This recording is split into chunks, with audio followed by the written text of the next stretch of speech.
고린도후서 1장.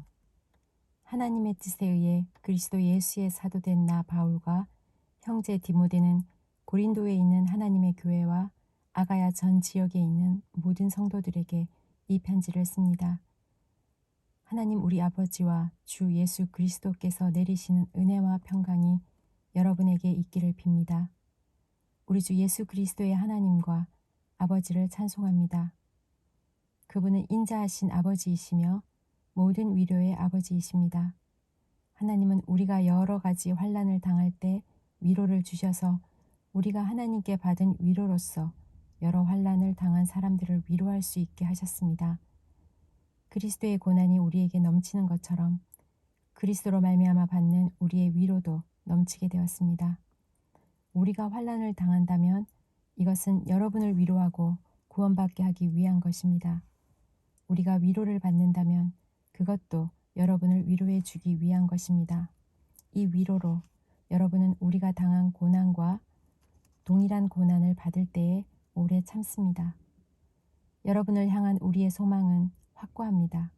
왜냐하면 여러분이 우리가 당하는 고난에 참여한 것처럼 우리가 받는 위로에도 참여하고 있음을 알기 때문입니다. 성도 여러분, 우리가 아시아 지방에서 당한 환난을 여러분이 알아주기를 원합니다. 우리는 감당하기 어려운 환난을 당해 삶의 소망조차 없었습니다. 마음속으로는 사망 선고를 받았다는 느낌마저 들었습니다. 그러나 이렇게 된 것은 우리 자신을 의지하지 않고 죽은 자를 살리시는 하나님을 의지하도록 하기 위해서였습니다. 하나님께서는 이렇게 무서운 죽음의 위기에서 우리를 구원하셨으며 앞으로도 구원하실 것입니다. 우리는 하나님께서 계속해서 우리를 구원해 주실 것이라는 소망을 하나님께 두겠습니다. 여러분도 기도로서 우리를 도와주십시오. 하나님께서 많은 사람들의 기도를 들으시고 우리에게 은혜를 주셨는데 이 일로 말미암아 많은 사람이 하나님께 감사하게 될 것입니다. 우리의 자랑은 이것입니다. 이에 대해서는 우리의 양심이 증언합니다. 우리는 하나님께로부터 오는 정직함과 성실함으로 세상의 지혜가 아니라 하나님의 은혜를 따라 세상에서 처신하였습니다. 특히 여러분을 대할 때는 더욱 그러했습니다. 우리는 여러분이 읽고 이해할 수 없는 것은 쓰지 않았습니다. 여러분이 우리를 부분적으로밖에 이해할 수 없었으나 장차 우리 주 예수님의 날에 우리가 여러분을 자랑스러워하는 것처럼 여러분도 우리를 자랑스럽게 여길 수 있다는 것을 완전히 알게 되기를 소망합니다. 나에게 이러한 확신이 있었기에 처음에 여러분을 방문할 계획을 세웠던 것입니다. 그러면 여러분은 은혜를 2배로 받게 될 것입니다. 나는 마케도니아로 가는 길에 여러분을 방문하고 마케도니아에서 돌아오는 길에 다시 여러분에게 들러 여러분의 도움을 받아 유대로 갈 계획이었습니다. 내가 깊이 생각도 하지 않고 이런 계획을 세웠을 것 같습니까? 인간적인 동기로 계획을 세워 마음으로는 아니요 라고 생각하면서 말로는 예 그렇습니다 라고 할 것 같습니까? 하나님께서 신실하신 것처럼 우리는 여러분에게 예라는 말과 아니요라는 말을 동시에 하지 않았습니다. 실로아노와 디모데와 내가 여러분에게 전했던 하나님의 아들 예수 그리스도는 예라고 하면서 동시에 아니오가 되시는 분이 아니셨습니다. 그분에게는 항상 예만 있었습니다. 하나님의 모든 약속이 그리스도 안에서 예가 되었습니다. 그러므로 우리는 그리스도를 통해 아멘이라고 함으로써 하나님께 영광을 돌립니다. 여러분과 우리를 그리스도 안에서 굳게 세우시는 분은 하나님이십니다. 하나님께서는 우리에게 기름을 부으시고 우리가 그분의 소유라는 표로 인을 치시고 그 보증으로 우리 마음에 성령을 주셨습니다. 하나님을 내 증인으로 모시고 말하는 것인데 내가 고린도에 가지 않는 것은 여러분을 아끼는 마음 때문입니다. 또한 여러분의 믿음을 우리 마음대로 지배하려고 했던 것도 아닙니다. 여러분이 믿음 위에 굳게 서 있으므로 우리는 단지 여러분의 기쁨을 위해 여러분과 함께 일하는 사람일 뿐입니다. 고린도후서 2장. 나는 이번처럼 여러분의 마음을 아프게 하고 싶지 않아 다시는 방문하지 않겠다고 결심하였습니다. 내가 여러분의 마음을 아프게 했다면 내가 슬프게 한 여러분 외에 나를 기쁘게 해줄 사람이 또 누가 있겠습니까? 내가 지난번 편지에 이런 내용을 쓴 것은 내가 여러분에게 가게 될 때 나를 기쁘게 해주어야 할 사람으로부터 슬픔을 당할까 염려했기 때문입니다. 또한 나는 나의 기쁨이 곧 여러분의 기쁨이라는 것을 확신합니다. 지난번 편지는 여러 환난과 마음의 고통으로 인하여 많은 눈물을 흘리며 쓴 것입니다. 그러나 그 편지는 여러분을 슬프게 하려고 쓴 것이 아니라 여러분을 향한 나의 사랑이 얼마나 깊은지 알게 하려고 쓴 것이었습니다. 내 마음을 아프게 한 사람이 있었다면 그 사람은 나를 아프게 했다기보다 어느 정도는 여러분 모두를 아프게 한 것입니다. 내가 어느 정도라고 말한 것은 너무 심하게 말하지 않으려고 하는 것입니다. 많은 사람에게서 그 사람이 받은 처벌은 이미 그것으로 충분합니다. 이제는 그를 용서하고 위로하여 그 사람이 너무 슬프거나 낙담하지 않게 해주십시오. 그러므로 내가 여러분에게 간곡히 부탁합니다. 그 사람을 향한 여러분의 사랑을 다시 한번 보여주십시오. 내가 여러분에게 편지를 쓴 것은 모든 일에 순종하시기를 시험하여 알아보기 위해서였습니다. 여러분이 누군가를 용서한다면 나도 그 사람을 용서하겠습니다. 그리고 용서할 일이 있어서 내가 용서한 것이 있다면 그것은 그리스도 앞에서 여러분을 위해서 용서한 것입니다. 또한 이 일로 우리가 사탄에게 속지 않기 위해서였습니다.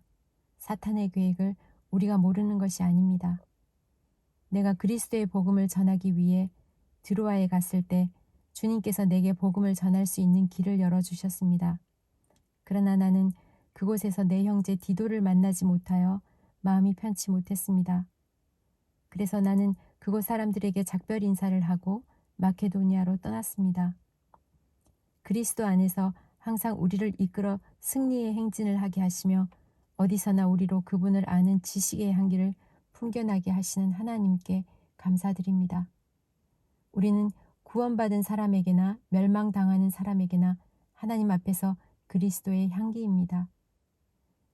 멸망하는 사람에게는 죽음에 이르게 하는 죽음의 향기이지만 구원받은 사람에게는 생명에 이르게 하는 생명의 향기입니다. 그렇다면 이 일을 하기에 합당한 사람은 누구겠습니까? 우리는 많은 사람들과는 달리 돈을 벌기 위해 하나님의 말씀을 팔고 다니는 사람들이 아닙니다. 우리는 하나님의 보냄을 받은 사람답게 하나님 앞에서 그리고 그리스도 안에서 진실하게 말합니다. 고린도 후서 3장. 우리가 또다시 자화자찬을 하기 시작했다고 생각하십니까? 혹은 우리가 어떤 사람들처럼 여러분에게 보일 추천장이나 여러분에게서 받은 추천장이 필요한 사람입니까? 여러분 자신이 바로 우리 마음속에 썼고 모든 사람들이 알고 또 읽고 있는 우리의 편지입니다. 여러분은 우리의 사역의 결과로 나타난 그리스도께서 보내신 편지입니다. 이 편지는 먹이 아니라 살아계신 하나님의 성령으로 쓴 것이며 돌판이 아닌 사람의 마음판에 쓴 편지입니다. 우리는 그리스도로 인하여 하나님 앞에서 이러한 확신이 있습니다. 우리는 이런 일을 할 수 있는 자격이 우리에게 있다고 생각하지 않습니다. 우리의 자격은 하나님께로부터 나옵니다. 하나님께서는 우리에게 문자가 아니라 성령의 언약인 새 언약의 일꾼에 합당한 자격을 주셨습니다. 그것은 문자는 죽음을 가져오는 반면 성령께서는 생명을 주기 때문입니다. 돌판에 새겨져 있는 죽음에 이르게 하는 율법에 의한 직분도 영광스럽습니다. 그래서 비록 사라질 영광의 광채이기는 하지만 이스라엘 자손들은 모세의 얼굴에 나타난 광채 때문에 그의 얼굴을 똑바로 쳐다보지 못했습니다. 그러니 성령의 사역은 얼마나 더 영광스럽겠습니까? 사람들에게 죄가 있다고 판정하는 사역도 영광스러운데 의를 가져다 주는 사역은 얼마나 더 영광스럽겠습니까? 이런 면에서 훨씬 더 빛나는 영광과 비교해 볼 때 이전에 영광스러웠던 것은 전혀 영광스러운 것이 아니었습니다. 사라져 버릴 것도 영광스럽다면 영원히 지속될 것은 더욱 영광스러울 것입니다. 이러한 소망이 우리에게 있기에 우리는 매우 담대합니다. 우리는 이스라엘 자손이 자기 얼굴의 광채가 사라져가는 것을 똑바로 쳐다보지 못하게 하려고 자기 얼굴에 수건을 덮은 모세처럼 하지 않습니다. 그러나 이스라엘 자손들의 마음이 둔해진 까닭에 오늘날까지도 옛 언약을 읽을 때 수건을 그대로 쓰고 있습니다. 이 수건이 아직까지 벗겨지지 않고 있는 것은 이것이 오직 그리스도 안에서만 벗겨질 수 있기 때문입니다. 오늘날까지도 이스라엘 자손들이 모세의 글을 읽을 때 그의 마음에는 수건이 덮여 있습니다. 그러나 누구든지 주님께 돌아올 때 그 수건은 벗겨질 것입니다. 주님은 성령이십니다. 주님의 성령께서 계신 곳에는 자유가 있습니다. 우리는 모두 수건을 벗은 얼굴로 주님의 형상을 변화하며 점점 더 큰 영광에 이릅니다. 그 영광은 성령이신 주님께로부터 나오는 것입니다. 우리는 모두 수건을 벗은 얼굴로 주님의 영광을 봅니다. 이렇게 해서 우리는 주님의 형상으로 변화하여 점점 더 큰 영광에 이릅니다. 그 영광은 성령이신 주님께로부터 나오는 것입니다. 고린도후서 4장.